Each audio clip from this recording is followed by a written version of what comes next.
अकोला जिल्ह्यातील रुईखेडमध्ये बागाजी महाराजांची यात्रा पार पडली। एकादशीपासून या यात्रेला प्रारंभ होऊन महाशिवरात्रीच्या दिवशी कावडधारी भाविकांचं गावात आगमन झालं आणि याच वेळी ढोलताशाच्या गजरात आणि जयघोषात बागाजी महाराजांची मिरवणूक काढण्यात आली। गावातील लहान मुलांची मंदिरासमोर लोटांगण घालण्याची शेकडो वर्षाची परंपरा आजही या ठिकाणी जपली जाते। आमच्या रुईखेड नगरीमध्ये श्री बागाजी महाराज यात्रेचा भव्य दिव्य असा कार्यक्रम 3 दिवसाचा सुरू असतो। हा पुरातन मंदिर हे बागाजी महाराज आमच्या नगरीमध्ये आहे। एकादशीचा कार्यक्रम आपल्या सुरुवात होते आणि कावडधारी कपिलेश्वर येथून पाणी घेऊन येतात आणि नगर प्रदक्षिणा होते। प्रदक्षिणा झाल्यानंतर संध्याकाळी जलाभिषेक होतो। नंतर बागाजी महाराज यांचं लग्न लागते।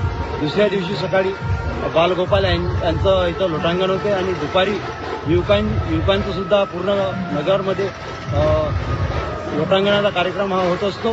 तदनंतर संध्याकाळी दशावताराचा कार्यक्रम असतो। दशावताराचा कार्यक्रम झाल्यानंतर श्री बागाजी महाराजांची मूर्ती भव्य दिव्य असा लाकडी रथावर स्थापना होऊन पूर्ण गावामध्ये रथाची माणसाच्या सहाय्याने रथ ओढला जातो।